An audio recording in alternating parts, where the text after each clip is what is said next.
Ольга, вы живете в Абхазии 2 года. Ну, как вообще случилось ваше чудо переселения, ваша любовь?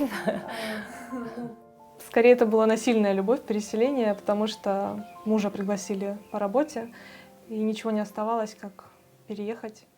И уже 2 года мы вот здесь вот любим Абхазию нежно. Буквально недавно прошла ваша первая выставка, персональная выставка ваших работ, с чем мы вас поздравляем, конечно же. Расскажите немного об идее, о вашем знакомстве, которое переросло в нечто большее, чем просто знакомство. Знаете, такое ощущение, что это все не случайно. Вот все вот эти вот шажочки, которые меня привели вот к этому событию, они как будто по сценарию по какому-то написаны. Меня познакомила с Шаридой девочка, которая работает в Перроне на ГУМе. Она увидела мои работы в Инстаграме и сказала, что надо бы тебе познакомиться с Шаридой, потому что вот Шарида хочет что-то с акварелью сделать. И я познакомилась с Шаридой.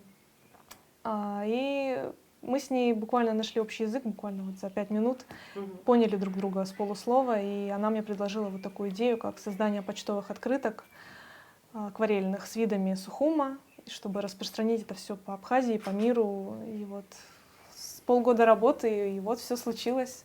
Для наших зрителей я хотела бы отметить, что Шарида — это куратор арт-платформы ГУМа.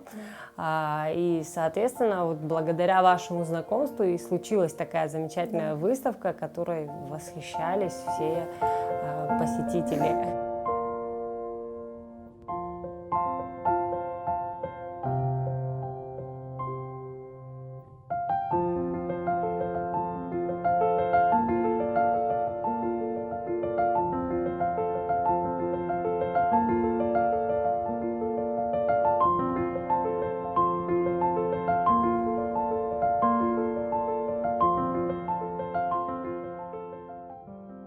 Работ было 37. Основная идея была, конечно же, показать Сухум под другим взглядом каким-то. То есть у меня не было задачи нарисовать классические открытки с видами города, как обычно принято рисовать, там пейзажное что-то такое, общее такое вот принятое, да, там улица и какие-то там домики. То есть у меня была цель показать архитектуру города, показать его в деталях, что вот именно какие вот жемчужинки вот натыканы, да, по городу, которые на виду у всех, но при этом их никто почему-то не видит, потому что они, ну, чуть-чуть запрятаны, да, ручка аптеки Френкеля, она же вот, мимо нее 1000 людей ездит каждый день. Или особняк Чачба, который стоит тоже на возвышенности, его тоже видно отовсюду, но почему-то никто о нем не знает. И я хотела показать, что вот, смотрите, это же вот чудо, это надо всем знать, это надо сохранить. То цель была именно такой.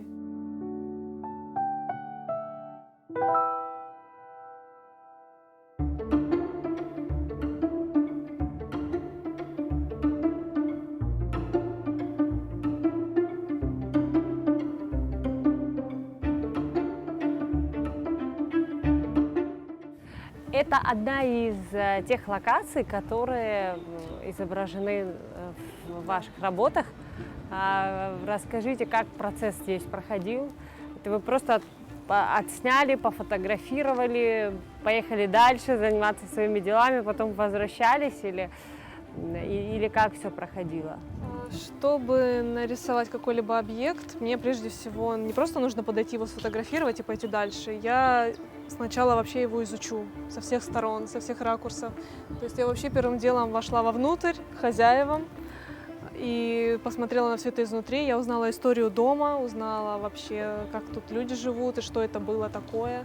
И, конечно же, я сделала, наверное, миллион референсов этого здания, чтобы посмотреть, с какой стороны это будет удачнее выглядеть на рисунке.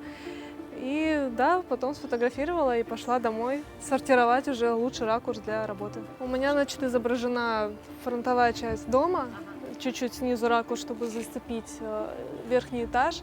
Но это здание не может не заинтересовать вообще любого человека, потому что оно необычное само по себе. Здесь вот этот вот стиль модерна, переплетенный с каким-то ампиром, вот, и сама древность этого места, она вот привлекает и туристов, и вообще всех людей, которые здесь мимо ходят. И, конечно же, я хотела вот увековечить это здание, к сожалению, сейчас в плачевном состоянии, чтобы привлечь, опять же, к нему внимание. Потому что, ну, объекты такого вот вида, их просто обязаны сохранить, потому что оно уникальное в своем роде. Я таких зданий не видела, если честно, больше нигде. В Пятигорске у нас есть такое здание, называется замок Эльзы. Оно тоже уникальное в своем роде, чем-то отдаленно похоже, но история та же. Уникальность места, уникальность здания, которое тоже особо не в лучшем состоянии, но вроде бы сейчас его там пытаются реставрировать, и хочется, чтобы здесь тоже его отреставрировали, и оно засияло заново. Мы в начале нашей беседы говорили о том, что идея Шариды Тужба фактически получила свое продолжение благодаря вашим работам. И наверняка она, чтобы до конца донести свою идею, показывала места, рассказывала о них. Как вот этот предварительный процесс проходил, рабочий? Шарида мне доверилась полностью. То есть у нас не было как такового перечня зданий. Я записалась на прогулку по Сухуму с Арифой, попала к Саре, и она, соответственно, привела нас сюда. И когда я сказала Шариде, что вот у меня в планах вот это, она сказала: да, вот это именно то, что я хотела. И я поняла, что я попала в точку, и вот это здание так и появилось, потому что оно не могло не появиться в серии открыток. Ранее вообще архитектура насколько была близка вам? Как часто вы в своих работах использовали именно вот это направление? Архитектура и я — это все равно, что пингвин и балет, если честно. Я не писала архитектуру, для меня вообще вот все, что касается построения геометрических объектов, там начертательная геометрия, это было не ко мне. Но все меняется. Я взяла себе планочку, что я должна освоить архитектуру за определенный короткий срок, чтобы успеть сдать проект. И я месяц посвятила изучению живописи, именно архитектуры в акварели. И у меня получилось. Я смогла, и теперь для меня архитектура не проблема в написании. Так что как-то так. Ну и насколько этот опыт оказался интересным, важным, может быть, даже в какой-то степени таким значимым, что ли? Этот опыт очень для меня ценен, очень важен, потому что Сухум — это благодатная почва для живописи, архитектуры. И теперь, зная, как все это делается, я хочу продолжить архитектурную живопись. И здесь есть очень много мест, которые я не изобразила, но я хочу их нарисовать. Поэтому, конечно же, это все мне необходимо, и это все очень здорово, что я смогла научиться в процессе работы, опять же.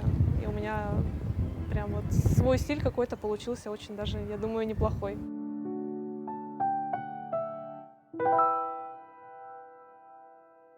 Творчество, оно же не просто так приходит в жизнь человека. Возможно, у вас в семье кто-то рисовал, возможно, кто-то из знакомых, родных, близких. Есть какая-либо история, связанная именно вот с зарождением интереса, любви к творчеству? Или все получилось как-то спонтанно? Я сколько себя помню, я всегда рисовала. То есть, будучи маленькой, у меня была стопка раскрасок, фломастеры, миллион карандашей. То есть это все было со мной связано вот с рождения, наверное. В моей семье художников нет. У меня рисовал папа, но он рисовал так, несерьезно. То есть для себя так кое-где, кое-что. И то по молодости. А прям так, чтобы серьезно увлечься живописью, я первая, пожалуй, вообще во всей семье. И не было никогда даже вопроса о том, кем мне стать. Даже вот по окончанию 9 класса, мне надо было еще закончить 10-11, но в 9 классе мама меня отвела в университет Пятигорский технологический, который сейчас Северо-Кавказский федеральный уже. И мне сказали: так, ты наша, ты идешь на графику, через 2 года возвращайся и поступай. И все, я пришла, поступила. А по профессии вы графический дизайнер. Да, графический дизайнер. 6 лет прилежного обучения, и опыт работы у меня тоже весьма длительно, уже больше 10 лет. И клиентов у меня тоже было самых разнообразных, от Индии до Финляндии, даже до США. Там мои рисунки с горами на упаковках кофе были. Здорово. Да. А сегодня вы сделали выбор в пользу акварели. Как так получилось, как так случилось? И вообще, честно говоря, это очень сложная техника. Это очень сложная техника, и, наверное, ни один адекватный человек такой выбор не сделает, будучи уже успешным человеком в профессии. Но это, наверное, случилось, когда мне исполнилось 22, наверное. Мне родители подарили набор акварели профессиональный. Ну, для меня это было как новый опыт, попробовать что-то для себя, потому что, я до этого опять же рисовала в университете столько лет. И я как-то начала рисовать, подумала, что неплохо было бы купить книжечку, чтобы понять, как это делать. Купила одну книжечку, вторую книжечку, третью книжечку, потом понеслось там онлайн-курсы, другие преподаватели, и я поняла, что меня это затянуло с головой. И муж уже потом увидел, что у меня это получается очень хорошо, и сказал, что мне надо писать прям основательно. И он сделал все для того, чтобы у меня была такая возможность. Самое время, мне кажется, поделиться своими первыми шажочками, первыми работами. Конечно, по сравнению с тем, что мы видим сейчас. Это смешно. Ну, это тоже опыт. С чего-то же надо было начинать. На самом деле у меня есть еще более ранние работы. Я их, конечно же, не привезла, но вот то, что у меня вот сохранилось. Сколько лет этим работал? Это 18-й год. То есть это сколько лет уже прошло? Это давно. То есть как вот, пожалуйста, это... Я вижу, сколько здесь всего неправильного. То есть я всегда, когда писала акварелью, делала упор на воду. Но это, конечно же, не вода вообще. Смотрите, когда там, в юности пишешь стихи, потом вот возвращаешься к ним, понимаешь, что это жуть, это не стихи. Берешь, сжигаешь все тетрадки, все блокноты. Такого желания у вас не было? Вы знаете, у меня сейчас периодически возникает желание сжечь свои работы, которые у меня не получаются, но я понимаю, что надо двигаться дальше, бросать. Хочется, но я не бросаю, потому что это моя жизнь. Я дальше стремлюсь на опыте, на ошибках, выплываю на новые уровни. Можно так сказать. Вы сказали о том, что писать воду водой, рисовать воду водой намного интереснее, чем все остальное. Как это возможно вообще? Как возможно добиться такого результата, что смотришь на ваши работы и кажется, что это, скорее всего, не акварель, а нечто другое? Это алхимия, чистой воды, если можно так сказать. Потому что добиться эффекта этого эффекта, что вода как будто бы у меня там двигается, это надо знать свойства бумаги, что она может тебе дать. То есть на обычной акварельной бумаге, там, в ватмане в магазине ты такого в жизни не добьешься. Ты должен знать свойства бумаги и свойства пигментов, которыми ты это делаешь. Иначе это будет просто что-то напоминающее воду.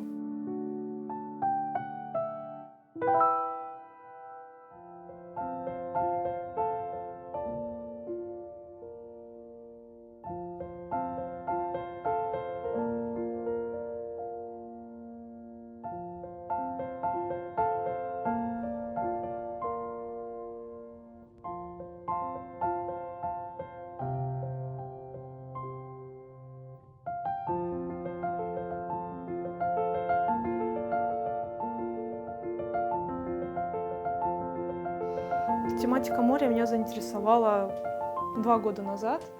Я еще, живя в Пятигорске, увидела одного художника, который просто рисовал кораблики. Зарисовочки. И я подумала, надо как-нибудь попробовать повторить, потому что техника была прикольная. И я начала рисовать кораблики. И у меня уже 2 блокнота с корабликами. И меня увлекла эта тема настолько, я была просто погружена с головой в тему моря. И я потом увидела, как акварелью пишут море, и я начала учиться рисовать именно это все. И я до сих пор мечтаю сделать серию именно с кораблями, потому что я прям душа у меня где-то там в воде. И я переехала к морю, чтобы у меня было больше, видимо, возможностей этим заниматься, потому что наглядная натура, она вот... Я выхожу и вижу вот эти волны, я их фотографирую, прихожу домой и пытаюсь повторить.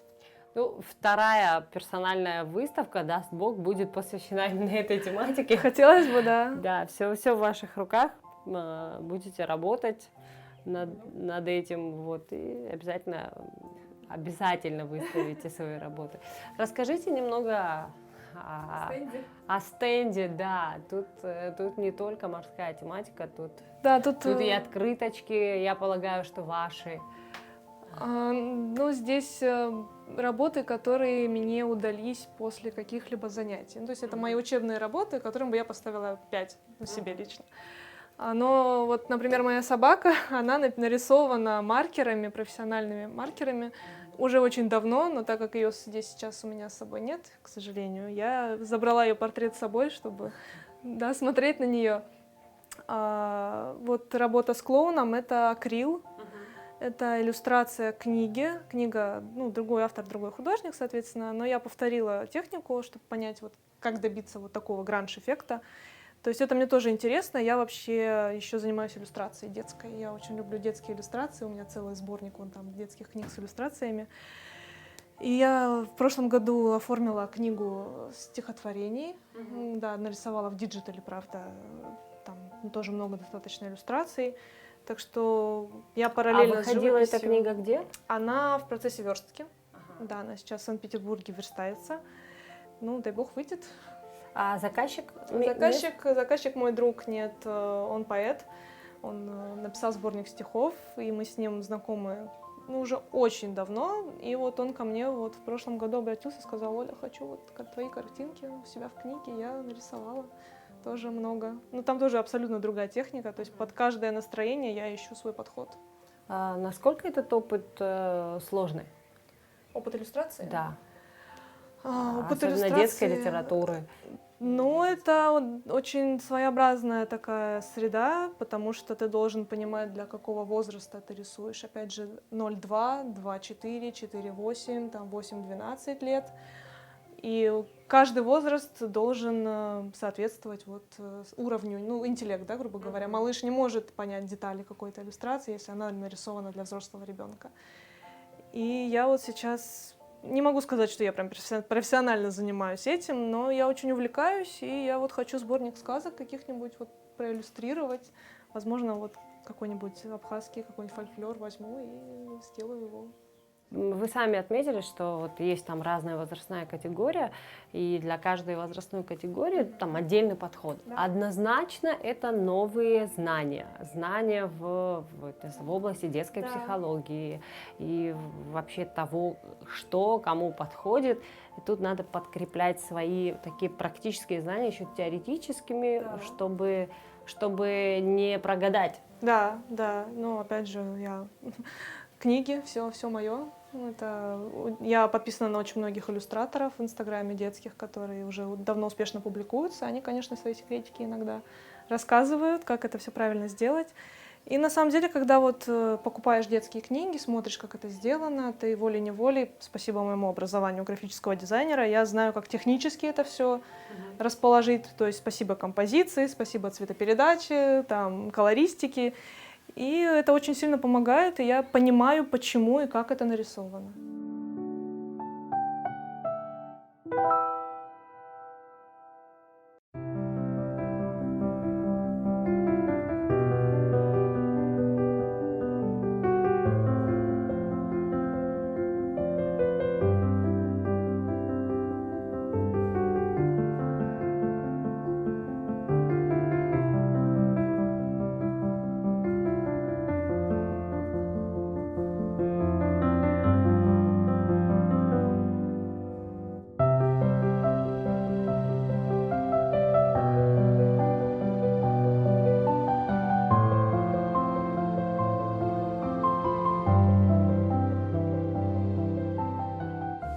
Еще одна локация. Да, самая сложная.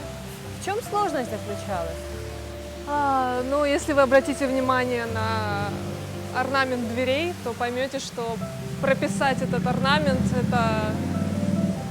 Это целая история, это многослойная работа, многоуровневая, что сначала делается одна заливка, потом сверху наносится маскировочная жидкость, потом поверх этой маскировочной жидкости ты делаешь тени, снимаешь эту жидкость и наносишь уже цвет вот этой вот золотой вот этого орнамента. И потом уже выписываешь вот это белое, потому что белое написать акварелью это вообще как бы за гранью реальности, потому что у акварели белого цвета как такового нет, это у нас бумага. И я решила добить, так сказать, всю эту сложность и нанесла вообще поверх поталь. Это золотая тонкая фольга, которая дает эффект золота. То есть нанести еще клей по орнаменту, и ну, работа заняла у меня 2 недели. Лист у меня был 80 на 100, по-моему, работа, около того сантиметров. Так что я прям задолбалась, можно так сказать, рисуя эту дверь. Я выучила наизусть каждый. Самое сложное из всех? Самое сложное, да, самое трудоемкое, самое затратное по времени, по силам. Это да, это вот эта вот часть. А вот скажите, вы довольны результатом в итоге или нет? Ну, скажем, что двери у меня вообще 2. Я рисовала в 2 вариантах. Первый вариант меня не устроил. Я подумала, ну, как-то вот что-то я вот не дожала. Решила перерисовать с нуля. На что мой муж сказал, что я немножко, по-моему, я перегрелась. Но я сделала еще один вариант, покрупнее сделала, орнамент почетче. И мне понравился мой результат, но я опять же знаю, что могу еще лучше сделать. Совершенству нет предела. Да, именно. Как вы относитесь к продаже своих работ? И вот с этой выставки сколько работ 7 работ ушло в частные коллекции? Да, 7 работ обрели новый дом. Ну, конечно, я положительно отношусь к тому, что люди хотят мои картины к себе домой. Поэтому Расставаться не жалко? расставаться. Ну, знаете, это как вот что-то вот вырастить, что-то, и вот оно готово. Мне надо место для чего-то нового, поэтому, ну, жалко, ну, есть немного. Но, опять же, я понимаю, что это значит, мне надо сделать что-то новое. Поэтому я всегда рада, я всегда за, когда картины находят своего хозяина. Они для этого и созданы, чтобы любоваться, а не стоять на полке.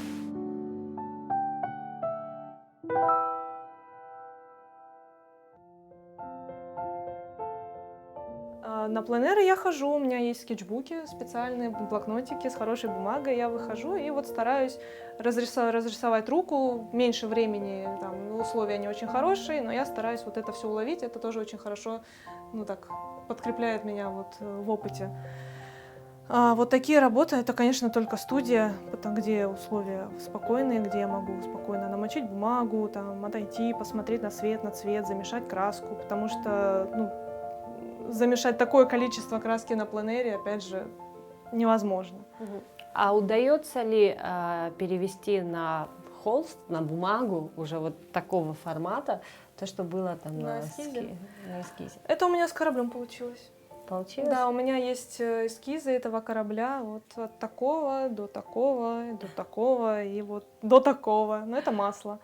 Этот корабль был у меня... Он у меня зрел очень давно внутри, я не знала, вот как мне написать корабль, который я хочу написать. То есть, во-первых, это выдумка, такого корабля нет. Нигде это сбор из разных, так сказать, референсов. И он писался прям вот, какая-то была вот атмосфера, знаете, вот гнетущая. И я вот... Ну да, тут и как бы по цвету, сейчас мы покажем. Он такой прям грозовой у меня, как перед бурей. Да, и по цвету он такой насыщенный. Это было связано с каким-то эмоциональным состоянием или... Корабль я назвала Нагльфар. Нагльфар — это корабль скандинавской мифологии, он предвестник апокалипсиса. В общем, такая немного грустная история.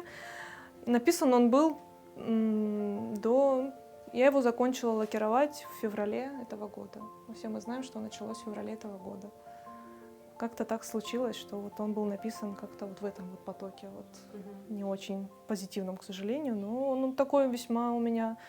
Очень много я отзывов получила о том, что люди им восхищаются, он очень сильный, очень прям вот он как будто на тебя.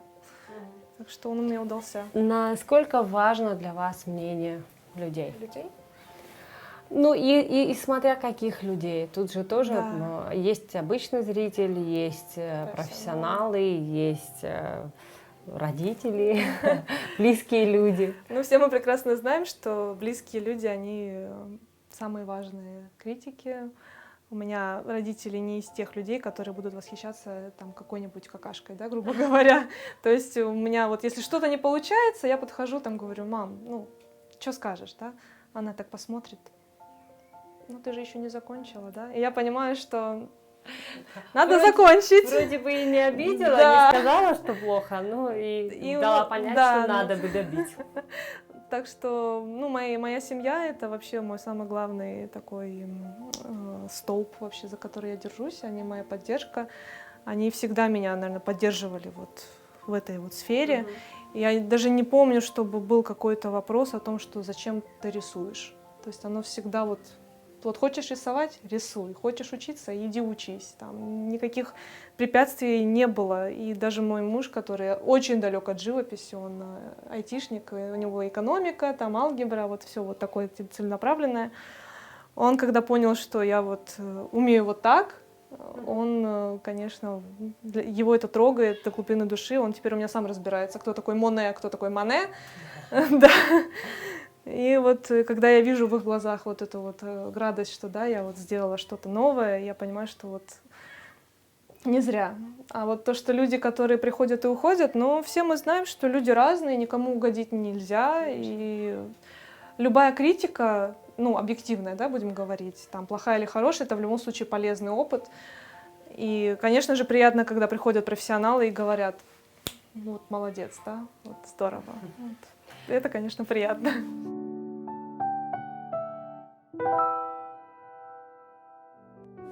Как проходил ваш процесс адаптации в Абхазии? С какими людьми вас сталкивает жизнь? С чем вы здесь сталкиваетесь? Какие сложности у вас возникают? Может быть, даже все хорошо, все замечательно, все легко и просто. Ну, все хорошо, это правда. Ну, может быть, потому что я сама с Северного Кавказа, и у нас где-то очень пересекается вот эта вот ментальность. Мне было, пожалуй, не так сложно, если бы я переехала откуда-то из Сибири. Но в силу, наверное, немного своей замкнутости, то, что я вообще интроверт по жизни, мне знакомиться с людьми было непросто. Но только в этом году, пожалуй, я познакомилась вот с Шаридой, ну, в конце прошлого года. И вот по чуть-чуть ко мне попадают в знакомство люди, которые, вот, наверное, одни из лучших, наверное, людей, которые здесь есть, мне так кажется лично, потому что, ну, это очень светлые, очень добрые, очень надежные.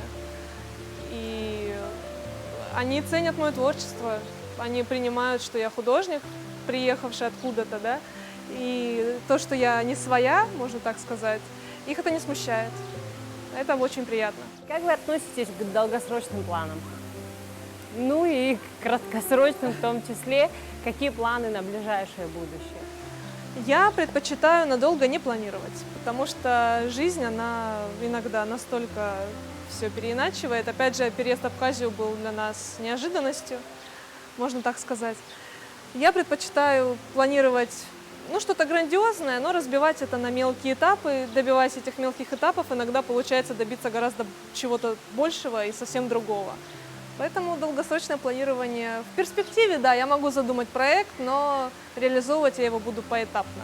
И каждая моя реализация, она будет как мини-проект самодостаточный. На сегодня вы считаете себя счастливым человеком? Конечно, да. У меня есть все, что нужно, у меня есть семья, у меня есть прекрасная природа, у меня есть друзья, у меня есть работа, и мое творчество ценят. Что еще нужно? Что для вас счастье, что для вас творчество? И насколько они вот перекликаются между собой? Ну, скажем, что без творчества я не могу быть счастливой, потому что это моя жизнь, это моя работа, это моя душа, это мое самовыражение.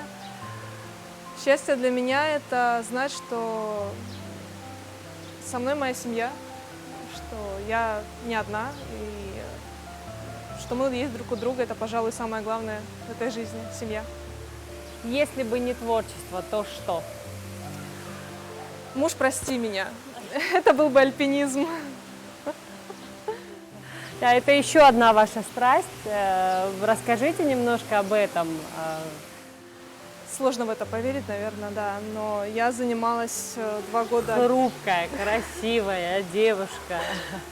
Где вы, где Эльбрус? Давайте об этом поговорим. Так как я родилась в Пятигорске, Эльбрус был практически для меня постоянным спутником в пейзажах окружающих, в какой-то момент я решила, что на эту гору надо зайти. До этого я не занималась таким видом деятельности и поставила себе цель, сменила кардинально свою физическую активность, то есть я стала заниматься именно вот прокачивать выносливость. И за полгода я подготовилась достаточно, чтобы взойти на самую высокую точку Европы. И с тех пор я вот год я еще активно занималась альпинизмом, ледолазанием, скалолазанием, страховками, спас-работами. Да. И потом переехала сюда, и тут уже, к сожалению, пришлось немного отложить это в долгий ящик. Пришлось отложить, но не бросить. Не бросить, нет, ни в коем случае. Я все еще, так сказать, планирую зайти еще раз, опять же, на Эльбрус, на соседнюю вершину. Ну и вообще моя мечта — это Килиманджаро. Зайти на Килиманджаро.